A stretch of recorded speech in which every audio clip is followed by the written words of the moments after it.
गर्म दिमाग और सही विचार अगर काम में लगे तो तुम्हारी जीत निश्चित होगी, लेकिन गर्म दिमाग से अगर गुस्सा करोगे तो तुम्हारा विनाश होने से कोई नहीं रोक सकता। ऐसी सिख गौतम बुद्ध ने कई सालों पहले उस वक्त की पीढ़ी को क्यों दी थी? इसके पीछे का रहस्य क्या है? आज इसी रहस्य के बारे में हम गौतम बुद्ध की कहानियों के माध्यम से जानेंगे। तो बिना देर किए चलिए उन कहानियों की शुरुआत करते हैं। दोस्तों, बहुत समय पहले की बात है। सुंदरबन इलाके में रहने वाले ग्रामीणों पर हर समय जंगली जानवरों का खतरा बना रहता था। खास तौर पर जो युवक घने जंगलों में लकड़ियां चुनने जाते थे, उन पर कभी भी बाघ हमला कर सकते थे। यही वजह थी कि वे सब पेड़ों पर तेजी से चढ़ने उतरने का प्रशिक्षण लिया करते थे। प्रशिक्षण गांव के ही एक बुजुर्ग दिया करते थे, जो अपने समय में इस कला के महारथी माने जाते थे। आदर पूर्वक सब उन्हें बाबा बाबा कहकर पुकारा करते थे। बाबा कुछ महीनों से युवाओं के एक समूह को पेड़ों पर तेजी से चढ़ने उतरने की बारीकियां सिखा रहे थे और आज उनके प्रशिक्षण का आखिरी दिन था। बाबा बोले, आज आपके प्रशिक्षण का आखिरी दिन है। मैं चाहता आप सब एक बार इस चिकने और लंबे पेड़ पर तेजी से चढ़ उतर कर दिखाएं। सभी युवक अपना कौशल दिखाने के लिए तैयार हो गए। पहले युवक ने तेजी से पेड़ पर चढ़ना शुरू किया और देखते देखते पेड़ की सबसे ऊंची शाखा पर पहुंच गया। फिर उसने उतरना शुरू किया और जब वो लगभग आधा उतर आया तो बाबा बोले, सावधान, जरा संभल कर आराम से उतरो, कोई जल्दबाजी नहीं है। युवक सावधानी पूर्वक नीचे उतर आया। इसी तरह बाकी के युवक भी पेड़ पर चढ़े और उतरे और हर बार बाबा ने आधा उतर आने के बाद ही उन्हें सावधान रहने को कहा। यह बात युवकों को कुछ अजीब लगी और उन्हीं में से एक युवक ने पूछा, बाबा, हमें आपकी एक बात समझ में नहीं आई। पेड़ का सबसे कठिन हिस्सा तो एकदम ऊपर वाला था, जहां पे चढ़ना और उतरना दोनों ही बहुत कठिन था। आपने तब हमें सावधान होने के लिए नहीं कहा, पर जब हम पेड़ का आधा हिस्सा उतर आए और बाकी हिस्सा उतरना बिल्कुल आसान था, तभी आपने हमें सावधान होने के निर्देश क्यों दिए? बाबा गंभीर होते हुए बोले, बेटे, यह तो हम सब जानते हैं कि ऊपर का हिस्सा सबसे कठिन होता है, इसलिए वहां पर हम सब खुद ही सतर्क हो जाते हैं और पूरी सावधानी बरतते हैं। लेकिन जब हम अपने लक्ष्य के समीप पहुंचने लगते हैं तो वह हमें बहुत ही सरल लगने लगता है। हम जोश में होते हैं और अति आत्मविश्वास से भर जाते हैं और इसी समय सबसे अधिक गलती होने की संभावना होती है। यही कारण है कि मैंने तुम लोगों को आधा पेड़ उतर आने के बाद सावधान किया, ताकि तुम अपनी मंजिल के निकट आकर कोई गलती न कर बैठो। युवक बाबा की बात समझ गए। आज उन्हें एक बहुत बड़ी सीख मिल चुकी थी, जो सीख थी कि सफल होने के लिए लक्ष्य निर्धारित करना बहुत ही जरूरी है और यह भी बहुत जरूरी है कि जब हम अपने लक्ष्य को हासिल करने के करीब पहुंच जाएं, मंजिल को सामने पाएं, तो कोई जल्दबाजी न करें और पूरे धैर्य के साथ अपना कदम आगे बढ़ाएं। बहुत से लोग लक्ष्य के निकट पहुंचकर अपना धैर्य खो देते हैं और गलतियां कर बैठते हैं, जिस कारण वे अपने लक्ष्य से चूक जाते हैं। इसलिए लक्ष्य के आखिरी पड़ाव पर पहुंचकर भी किसी भी तरह की असावधानी मत बरतिए और लक्ष्य प्राप्त करके ही दम लीजिए। दोस्तों, दूसरी कहानी कुछ इस प्रकार चालू होती है। बहुत समय पहले की बात है। एक गांव में मोहन नाम का एक किसान रहता था। वह बड़ा ही मेहनती और ईमानदार था। अपने अच्छे व्यवहार के कारण दूर दूर तक लोग उसे जानते थे और उसकी प्रशंसा करते थे। पर एक दिन जब देर शाम वह खेतों से काम कर लौट रहा था, तभी रास्ते में उसने कुछ लोगों को बातें करते सुना। वे उसी के बारे में बात कर रहे थे। मोहन अपनी प्रशंसा सुनने के लिए उन्हें बिना बताए धीरे धीरे उनके पीछे चलने लगा, पर उसने उनकी बात सुनी तो पाया कि वे उसकी बुराई कर रहे थे। कोई कह रहा था कि मोहन घमंडी है, तो कोई कह रहा था कि सब जानते हैं वो अच्छा होने का दिखावा करता है। मोहन ने इससे पहले सिर्फ अपनी प्रशंसा सुनी थी, पर इस घटना का उसके दिमाग पर बहुत बुरा असर पड़ा और अब वह जब भी कुछ लोगों को बातें करते देखता तो उसे लगता वे उसकी बुराई कर रहे हैं। यहाँ तक कि अगर कोई उसकी तारीफ करता तो भी उसे लगता कि उसका मजाक उड़ाया जा रहा है। धीरे धीरे सभी ये महसूस करने लगे कि मोहन बदल गया है और उसकी पत्नी भी अपने पति के व्यवहार में आए बदलाव से दुखी रहने लगी। और एक दिन उसने पूछा, आज कल आप इतने परेशान क्यों रहते हैं? कृपया मुझे इसका कारण बताइए। मोहन ने उदास होते हुए उस दिन की बात बता दी। पत्नी को भी समझ नहीं आया कि क्या किया जाए, पर तभी उसे ध्यान आया कि पास के ही एक गांव में एक सिद्ध महात्मा आए हुए हैं और वो बोली, स्वामी, मुझे पता चला है कि पड़ोस के गांव में एक पहुंचे हुए संत आए हैं। चलिए हम उनसे कोई समाधान पूछते हैं। अगले दिन वे महात्मा जी के शिविर में पहुंचे। मोहन ने सारी घटना बताई और बोला, महाराज, उस दिन के बाद से सभी मेरी बुराई और झूठी प्रशंसा करते हैं। कृपया मुझे बताइए कि मैं वापस अपनी इज्जत कैसे बना सकता हूँ। महात्मा मोहन की समस्या समझ चुके थे। महात्मा बोले, पुत्र, तुम अपनी पत्नी को घर छोड़ आओ और आज रात मेरे शिविर में ठहरो। मोहन ने ऐसा ही किया, पर जब रात में सोने का समय हुआ तो अचानक ही मेंढकों के टर टर की आवाज आने लगी। मोहन बोला, ये क्या महाराज, यहाँ इतना कोलाहल क्यों है? महात्मा बोले, पुत्र, पीछे एक तालाब है। रात के वक्त उसमें मौजूद मेंढक अपना राग अलापने लगते हैं, पर ऐसे में तो कोई यहाँ सो नहीं सकता। मोहन ने चिंता जताई। महात्मा बोले, हाँ बेटा, पर तुम ही बताओ हम क्या कर सकते हैं। हो सके तो तुम हमारी मदद करो। महात्मा जी बोले। मोहन बोला, ठीक है महाराज, इतना शोर सुन के लगता है इन मेंढकों की संख्या हजारों में होगी। मैं कल ही गांव से 50-60 मजदूरों को लेकर आता हूँ और इन्हें पकड़कर दूर नदी में छोड़ आता हूँ। और अगले दिन मोहन सुबह सुबह मजदूरों के साथ वहां पहुंचा। महात्मा जी भी वहीं खड़े सब कुछ देख रहे थे। तालाब ज्यादा बड़ा नहीं था। 8-10 मजदूरों ने चारों ओर से जाल डाला और मेंढकों को पकड़ने लगे। थोड़ी देर की ही मेहनत में सारे मेंढक पकड़ लिए गए। जब मोहन ने देखा कि कुल मिलाकर 50-60 ही मेंढक पकड़े गए हैं, तब उसने महात्मा जी से पूछा, महाराज, कल रात तो इसमें हजारों मेंढक थे, भला आज वे सब कहाँ चले गए? यहाँ तो बस मुट्ठी भर मेंढक ही बचे हैं।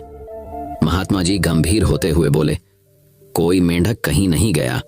तुमने कल इन्हीं मेंढकों की आवाज सुनी थी। ये मुट्ठी भर मेंढक ही इतना शोर कर रहे थे कि तुम्हें लगा हजारों मेंढक टर्र टर्र कर रहे हों। पुत्र, इसी प्रकार जब तुमने कुछ लोगों को अपनी बुराई करते सुना तो भी तुम यही गलती कर बैठे। तुम्हें लगा कि हर कोई तुम्हारी बुराई करता है, पर सच्चाई यह है कि बुराई करने वाले लोग मुट्ठी भर मेंढक के सामान ही थे।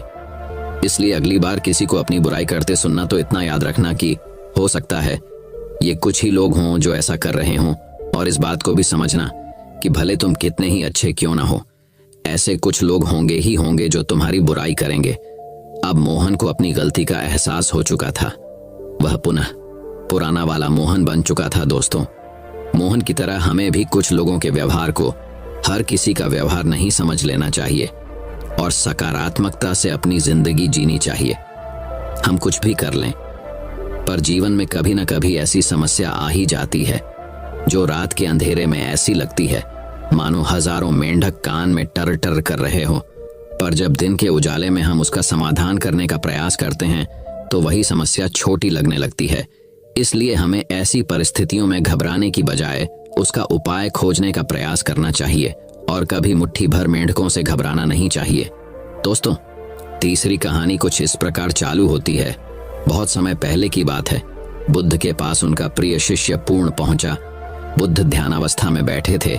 पूर्ण के पहुंचने पर उन्होंने आंखें थोड़ी सी खोली और पूर्ण से आने का कारण पूछा तो उसने कहा, मैं धर्म प्रचार के लिए जाना चाहता हूं, आपकी आज्ञा चाहिए।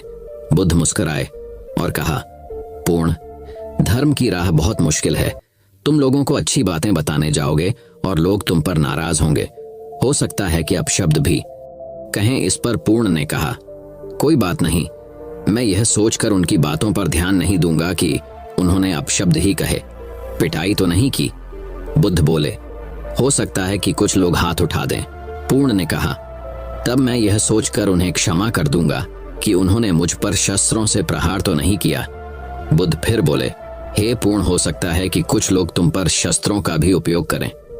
पूर्ण ने उत्तर दिया, तब मैं यह सोचकर उनके प्रति कोई प्रतिकार की भावना नहीं रखूंगा कि उन्होंने मुझे मारा, पर जान से तो नहीं मार डाला, मुझे जीवित छोड़ दिया। बुद्ध ने फिर कहा, और यदि तुम्हारे प्राण ही ले लिए तब?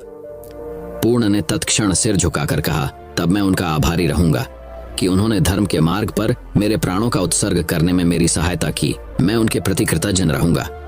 तब बुद्ध ने आंखें खोली और आशीर्वाद देकर अनुमति दी तथा पूर्ण से कहा, अब तुम धर्म प्रचार करने के पात्र हो। जो किसी में भी कोई दोष न देखे वही सच्चा व्यक्ति है। अच्छाई के मार्ग पर चलना बहुत मुश्किल काम है। जो इस राह पर चलता है उसके मार्ग में अनेक बाधाएं आती हैं, लेकिन जो व्यक्ति किसी में भी दोष न देखे वही बाधाओं को सहजता से पार कर अपने लक्ष्य को पूरा कर पाता है। ऐसा कहकर बुद्ध पुनः साधना में लग गए। उन्होंने शरीर को काफी कष्ट दिया, यात्राएं की, घने जंगलों में कठिन साधना की, पर आत्मज्ञान की प्राप्ति नहीं हुई। निराश हो बुद्ध सोचने लगे, मैंने अभी तक कुछ भी प्राप्त नहीं किया, अब आगे क्या कर पाऊंगा। निराशा, अविश्वास के इन नकारात्मक भावों ने उन्हें क्षुब्ध कर दिया। कुछ ही क्षणों के बाद उन्हें प्यास लगी। वे थोड़ी दूर स्थित एक झील तक पहुंचे। वहां उन्होंने एक दृश्य देखा कि एक गिलहरी के 2 बच्चे झील में डूब गए हैं। पहले तो वह गिलहरी जड़वश बैठी रही, फिर कुछ देर बाद उठकर झील के पास गई, अपना सारा शरीर झील के पानी में भिगोया और फिर बाहर आकर पानी झाड़ने लगी। ऐसा वह बार बार करने लगी। बुद्ध सोचने लगे कि इस गिलहरी का प्रयास कितना मूर्खतापूर्ण है, क्या कभी यह इस झील को सुखा सकेगी। किंतु गिलहरी का यह क्रम लगातार जारी था। बुद्ध को लगा मानो गिलहरी कह रही हो कि यह झील कभी खाली होगी या नहीं, यह मैं नहीं जानती, किंतु मैं अपना प्रयास नहीं छोड़ूंगी। अंततः उस छोटी सी गिलहरी ने भगवान बुद्ध को अपने लक्ष्य मार्ग से विचलित होने से बचा लिया। वे सोचने लगे कि जब यह नन्ही गिलहरी अपने लघु सामर्थ्य से झील को सुखा देने के लिए दृढ़ संकल्पित है, तो मुझ में क्या कमी है, मैं तो इससे 1000 गुना अधिक क्षमता रखता हूँ। यह सोचकर गौतम बुद्ध पुनः अपनी साधना में लग गए और एक दिन बोधि वृक्ष तले उन्हें ज्ञान का आलोक प्राप्त हुआ। यह कथा असफलता के बावजूद प्रयासों की निरंतरता पर बल देती है। यदि हम प्रयास करना न छोड़े तो एक न एक दिन लक्ष्य की प्राप्ति हो ही जाती है। दोस्तों, चौथी कहानी कुछ इस प्रकार शुरू होती है। एक गांव में एक बुढ़िया रहती थी। उसका एक ही बेटा था। वह बुढ़िया हमेशा यही सपने देखती थी कि उसके बेटे का विवाह होगा तो बेटा और बहू दोनों मिलकर उसकी बहुत सेवा करेंगे और उसे घर का भी काम नहीं करना पड़ेगा। धीरे धीरे वह दादी बन जाएगी और उसका घर स्वर्ग बन जाएगा। आखिर वह दिन भी आ गया। जब बुढ़िया के बेटे का विवाह बड़ी धूमधाम से हुआ, वह दादी भी बन गई, लेकिन संयोग से उसका कोई भी सपना पूरा नहीं हुआ। बुढ़िया का बेटा तो सुबह काम पर चला जाता और पोता स्कूल चला जाता। तब बहू उसके साथ बहुत बुरा व्यवहार करती। बहू बुढ़िया से घर में झाड़ू लगवाती, झूठे बर्तन साफ करवाती और टूट फूटे बर्तनों में उसे भोजन देती। शुरू में तो बहू अपने पति और बेटे के पीछे ही बुढ़िया से झगड़ती थी, लेकिन धीरे धीरे वह अपने पति के सामने भी बुढ़िया का अपमान करने लगी। एक दिन टूटे बर्तनों में बुढ़िया को भोजन करते देखकर उसके बेटे को बहुत दुख हुआ। उसने अपनी माँ का पक्ष लेते हुए अपनी पत्नी को बहुत डांटा। पति पत्नी दोनों में बहुत कहासुनी हो गई। धीरे धीरे बुढ़िया के बेटे ने भी पत्नी का विरोध करना छोड़ दिया। धीरे धीरे पोता बड़ा होने लगा तो वह अपनी माँ का विरोध करने लगा। वह अपनी दादी से बहुत प्यार करता था और अपनी दादी पर माँ द्वारा किए गए अत्याचारों को देखकर उसे बहुत दुख होता था। उसे अपनी दादी से हमदर्दी और सहानुभूति थी। अपनी माँ के डर से वह दादी की कुछ भी मदद नहीं करता था। धीरे धीरे पोता बड़ा हो गया और उसका विवाह भी हो गया। पोते की नई बहू छिप छिप कर अपनी दादी सास पर होते अत्याचारों को चुपचाप देखती रहती थी, लेकिन बुढ़पे में दादी सास से काम करवाना जरा भी अच्छा नहीं लगता था। जब कभी पतोहू बुढ़िया की काम करने में मदद करती तो उसकी सास उसे खूब डांटती। पतोहू जब कभी दादी सास को रोते हुए देखती तो उसे बहुत दुख होता था। एक बार बुढ़िया बीमार पड़ गई और परलोक सिधार गई। अब बुढ़िया की बहू पतोहू से ही घर का सारा काम कराती और उसके साथ अभद्र व्यवहार करती।